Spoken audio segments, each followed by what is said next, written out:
Okay, guys. So it's back to history again. Make sure you're following your notes. We are looking at chapter 4.1. We are looking at outbreak of the war, writing materials as usual, and make sure you go and hug your family members. Express some affection to them. Okay, that's essential for life. Okay, let's continue. We are going to look at World War II in Europe. Okay, and right now we have already covered we've covered the weakness of the League of Nations. We are going to look at Hitler's expansionist policy. Remember that what we are looking at is a cause and effect. How does Hitler's expansionist policy eventually lead to the outbreak of World War II in Europe? And we know that this event is Germany invading Poland. Okay, I have said this so many times that you must know this very, very well. Okay, September 1939. Okay, so that is what we're going to look at. So the big question is, pardon me, uh, we know who Hitler is, we know what a policy is, but what is expansionist, okay? And what that is what we're going to look at today. If you look at the slide, there are many points, but for this lesson, I'm just going to go through points A, B, and C, okay? Which is basically how we can think of it is if we look at A to G, right? This is a trend of increasing activity. Let me just give you a brief overview. First thing Hitler does is that he withdraws from the League, so now he has the permissions to do things. Okay, he militarizes Germany. Okay, he hasn't done anything yet, right? He's just building up Germany's army, and then he goes to help somebody else in the Spanish Civil War. Then he so-called reunifies with Austria. You should hear my air quotes. So that means that now German territory is becoming a bit bigger. Then we see the first actual military use of military force when the invasion of Czechoslovakia. Oh, this is a big thing. Really, still nobody stops him. And then there is a Nazi-Soviet non-aggression pact. Oh, why did he make an alliance with the USSR? Okay, eventually he'll be aggressive enough to attack Poland. Okay, but today we are just going to look at A, B, and C. So first, let me define expansionist. It is to have the characteristic of wanting to expand, to grow, to become bigger, not getting bigger in the terms of going through circuit breaker and eating all your pancakes, okay? But in the sense of growing bigger in terms of territory and economic growth.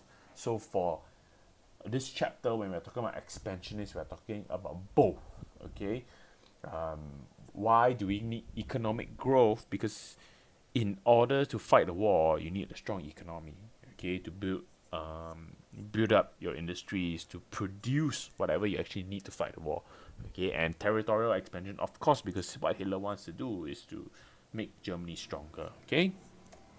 um so let's look at it. This is the overview, okay. This is the overview. What is this expansionist policy about? We must remember that after Hitler came to power, after we are talking about now he's the Führer, okay, after he's the Führer, these are his ideas. He wants to establish a greater Germany. That word there is Lebensraum. It sounds very innocent. Lebens is living around, space, right? Room. But actually, what he means is that living space only for people who Hitler considers to be human. Which is linked to the last point, iron supremacy. Iron, please go and Google what it means. The sons of Arya, okay? Also, Hitler wants to abolish the Treaty of Versailles, okay? In order to do all this, what does Germany need? It needs to become a powerful nation, specifically with strong military force. Okay, and what does this require? It requires lots of land and resources. Okay, so let's understand what's going on here. We know who Hitler is. We know what he wants to do. But in order to achieve this, he needs land and resources. Okay, and because he needs land and resources, he is going to adopt this strategy. Okay, all this is because of what Hitler wants to be able to do. I would suggest at this point that you scribble down a chain of causation. Okay, actually, what we see here, what is Hitler's ultimate goal? Is Greater Germany, right? But what does Greater Germany require?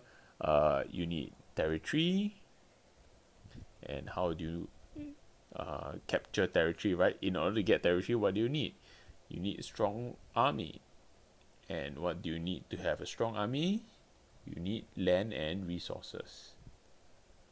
And in order to get land and resources, you need a expansionist policy. Okay?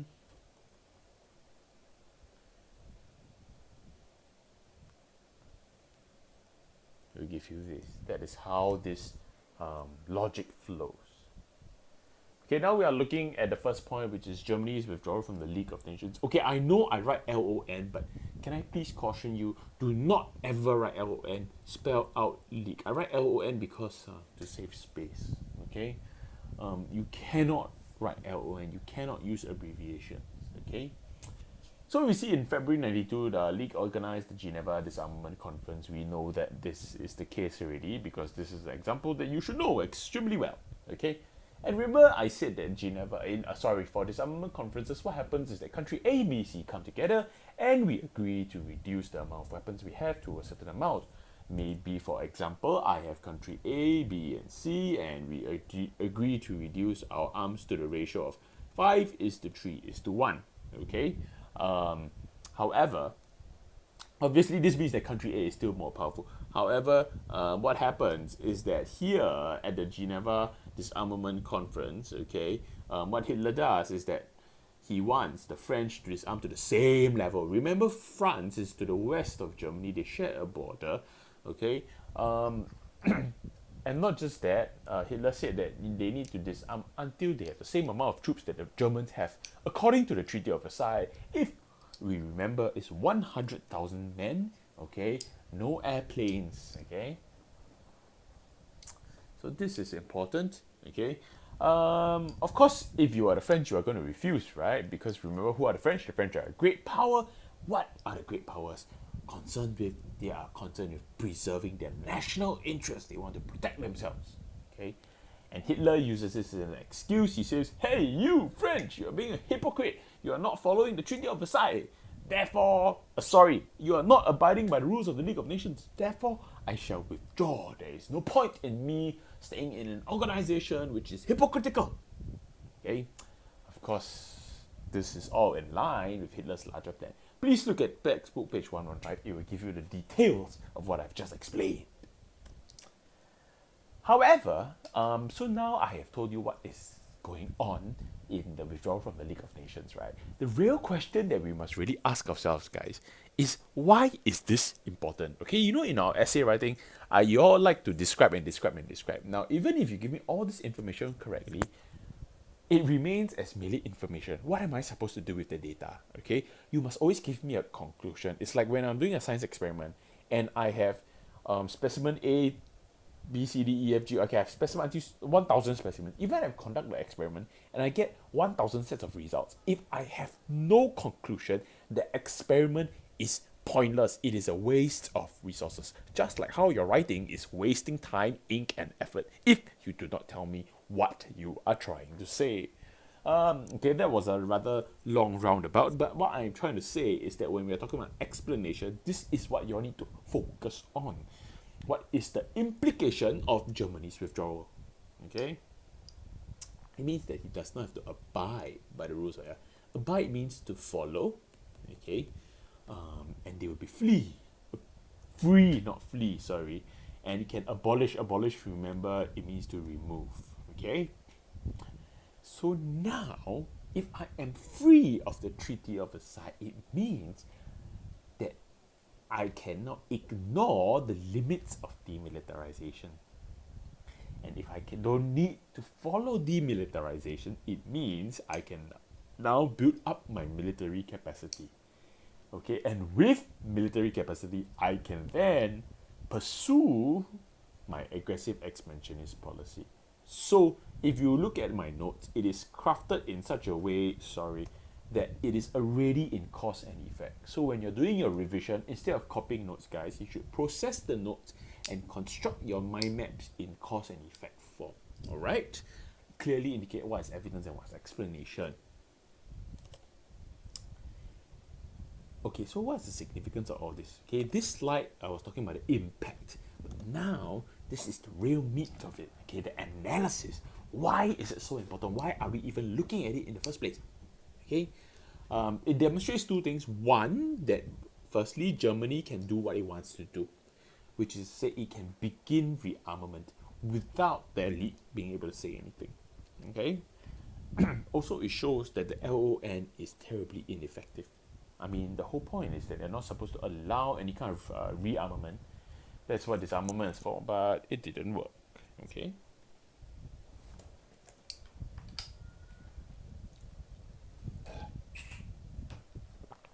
Now, as you can imagine, now that Hitler is free of the limits of the LON, Germany can now begin to militarize. Okay, so that is this process of building up Germany's military. In order to do this, what do you need? You need weapons, you need logistics, and you need soldiers. Okay, so how do we do this? We have rearmament, which is basically weapons and materials and vehicles and things like that. Conscription gives you soldiers. In case you don't know what conscription is, go and Google it. Conscription basically means that it is compulsory for young men to take part. Sorry, not to take part, to be a soldier. To be so is called a conscript. Most of you boys are going to be conscripts, okay? Now, if we look at this fact here, oh, I'm so sorry.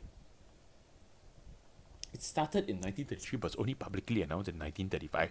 The question is why, okay? Why is it only publicly announced? Imagine this, okay? If you are Hitler and you start remilitarizing and you start building up your military forces and you announce it to the whole world, people are going to come and stop you. But if you have already militarized and then you announce it, after you have had sufficient time to build up a credible, significant military force, then of course people will think twice about coming to stop you. Okay? And because by March 1935, they are already capable of defending themselves. Okay, please look at the textbook again. This will give you more information. Remember, the notes are only supposed... when I'm going through this, this is an outline, this is a structure. Okay, you still need to fill it in by yourself. Alright? Okay, so what should we be thinking now? Okay, Germany is breaking the Treaty of Versailles, you know. Shouldn't the League come and do things? Shouldn't the great powers be concerned? Okay. Now, nobody stopped them. Why? Okay, point B, we've already talked about it. The weakness of the League of Nations. They can't actually have any strength to stop Germany. Okay. Now, point A, pacifist means what? Pacifist basically means that unwilling to use military force. In fact, it means to frown upon war. Just imagine the word pacifier. It means to you know, to stop you from crying, right? To, hey, you know, let's chill out. Let's pacify the whole situation. Okay. What it means is that because after World War One, nobody. You must remember that World War One is this horrible conflict of which the scale had never before been seen in human history. Okay, the more advanced technology is, the better people are able to kill each other with. Okay, so you must imagine after World War I, nobody wants another war. That is why everybody has a pacifist mood. Okay, so how does this link? In order to stop Germany, you have to use military force. However, because they do not want to use military force, that is why they do not stop Germany. Okay, let me now address the relative military strength of the Allies. Basically, we are talking about Britain and France. Relative means what? Means in relation to, right? Basically, what it means is that Britain and France were also rebuilding. Okay, why? Because after World War One, we must remember that Britain and France were also severely damaged. Okay, as such, their militaries are not in the best shape either. Okay, therefore, they are not going to just jump in and stop Germany, because they are not so confident whether they can do it as well. Okay, because of all these factors, what happens is that Germany is able to continue their military build-up without any interruption. Okay, so of course the next question is, what's the significance of this military build-up? Very simple. When I have a stronger army, when I actually have an army, that's when I can start to do damage. So remember, how did the outbreak of war start? Hitler invaded Poland, right? But in order to invade Poland in the first place, you need to have some sort of military force. Militarization creates that military force. In fact, the German army, known as the Wehrmacht, okay, is the finest fighting force in Europe. Even towards the end of the war, they are soldier for soldier, tank for tank. They are the best fighting force in Europe. However, they lose. Why? Because bad guys lose, because they are evil, or Hitler is evil.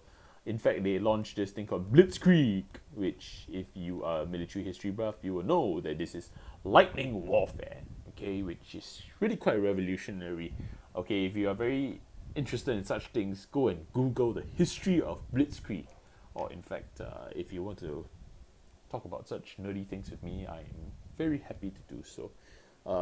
But basically, what it means is that, okay, let's put the chain together. Okay, it means that I leave the League of Nations, I can build up, I build up. Therefore, now I have a fighting force. I can actually do what I intend to do.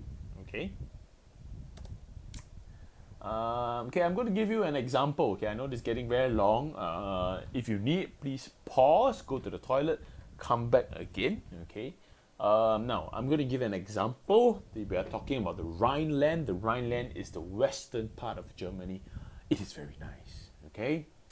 So basically, it is the part of Germany which borders France. You can think of it like this. This is Germany. This is France, right?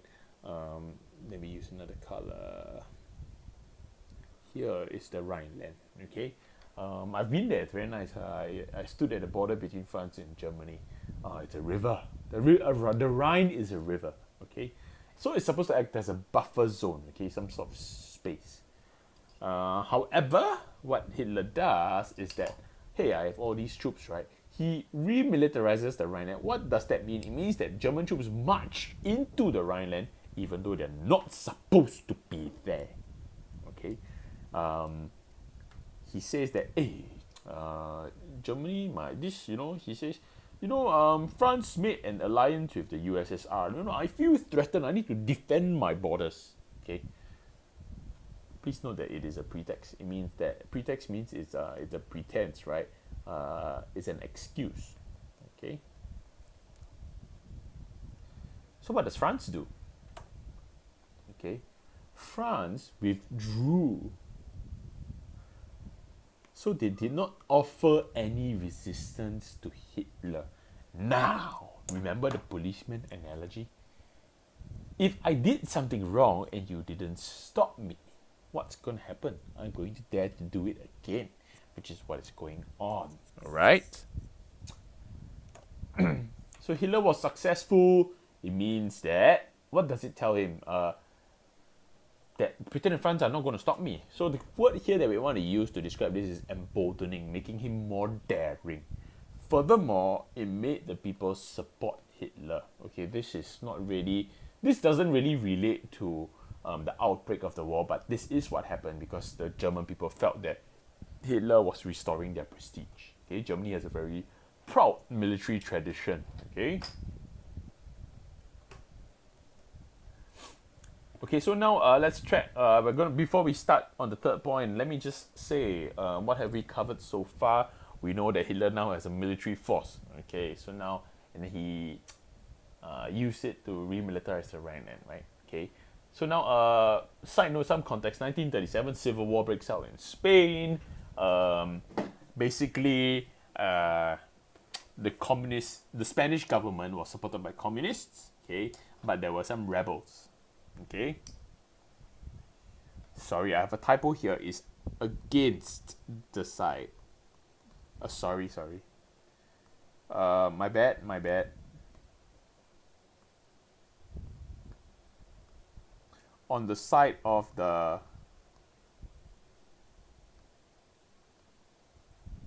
nationalists.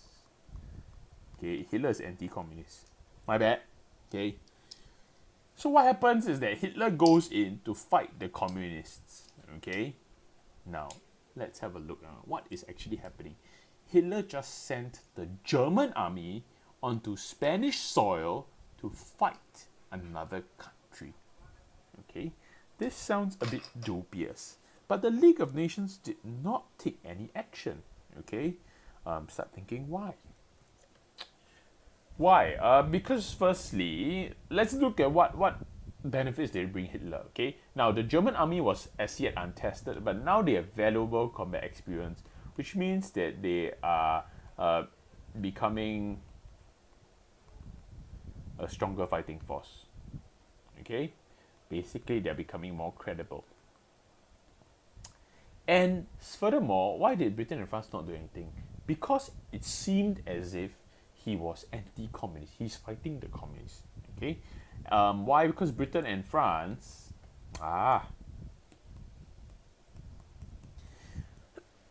they're largely anti-communist. So they feel like, hey, the enemy of my enemy is my friend. They are actually sympathetic towards Hitler at this point. Okay, which is what is the effect here. They become even more sympathetic. In turn, Hitler's like, ha ha ha, suckers. Okay, he became bolder, more daring. He believes that they're weak. Okay, so notice that I do not just say Hitler became more aggressive. I use words like stepping stone in order to show that it is increasing. Okay, so use words like that, or you can find another way to phrase it to express what is happening to Hitler's aggression levels. Okay, belligerence, if you are belligerent. Okay, it is both an adjective and a noun. If you are the belligerent, it means that you are the attacker. If you are belligerent, it means that you are aggressive and warlike. Okay, neither are very desirable traits. So let's have a look at what's going on. Remember that overall we are looking at the outbreak of war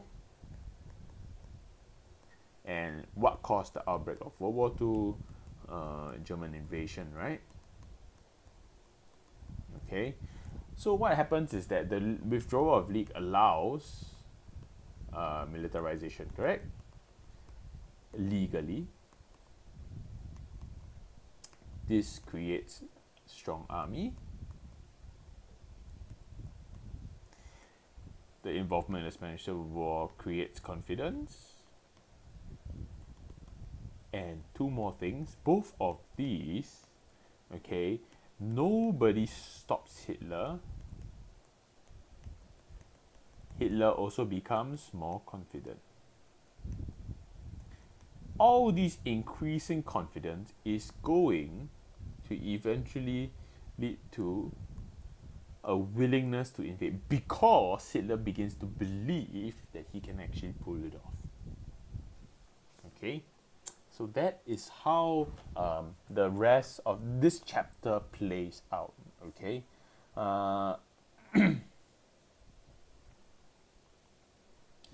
so there we have it. Okay, that is where we are going to stop for the day. Now, let me give you this is a terrible joke. I feel a bit guilty for telling it to you.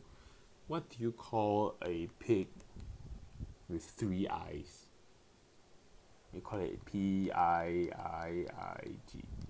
Okay, this is really not funny. I'm so sorry. Okay, see you.